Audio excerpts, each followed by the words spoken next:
Hi, Sydney Mueller here. Going to talk a little bit about what's up with IRAs and Roth IRAs for 2023, a couple of changes, and just maybe a little refresher. So the big change is we have an increase on the amount you can contribute. If you are under 50, it's now $6,500. 50 and older, it's $7,500. That extra $1,000 is called a catch-up contribution. As far as income restrictions, every year there's an amount that you cannot contribute if you make a certain amount of income. Those income restrictions increase yearly for inflation. So we've included a little chart so you can look and see if you qualify to make an IRA contribution and be able to deduct it from your taxes, or if you can make a Roth contribution at all. So a couple little tidbits I'd like to remind you about. First of all, the income restrictions only apply to you if you have a retirement plan at work, a 401k, pension, and such. So if you don't have anything available at work, you can make those contributions no matter what your income is.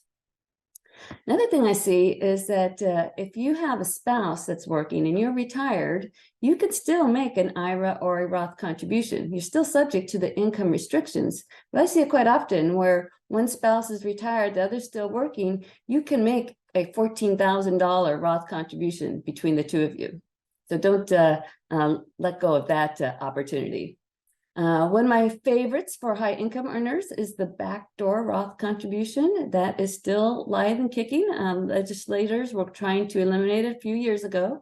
That's where you take after-tax money, contribute it to your IRA, and then immediately convert it to your Roth. So that's what they call the backdoor of getting money into your Roth. Little complicated. Talk to us about that one if you want more information.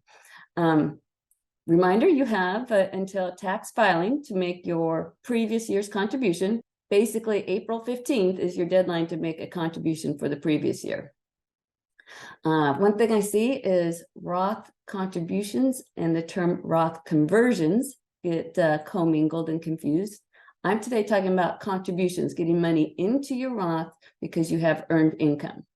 Roth conversion, on the other hand, is taking money from your IRA, converting it to a Roth, and paying the tax on that conversion. That can be done at any time. You don't have to have earned income. You can be retired, but it does cause some taxes, so it's a strategy in itself.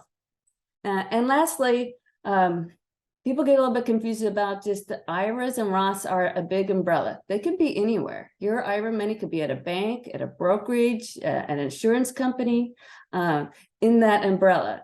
You can move monies around between these places with not a taxable event at all. It's just a transfer. But if you take possession of that money for whatever reason, then you have 60 days to get it into the new IRA somewhere else. Otherwise, you're going to have a taxable event. So that's my 101 for today on IRAs and Roth IRAs. Have a great rest of your day. Cindy Mueller signing out.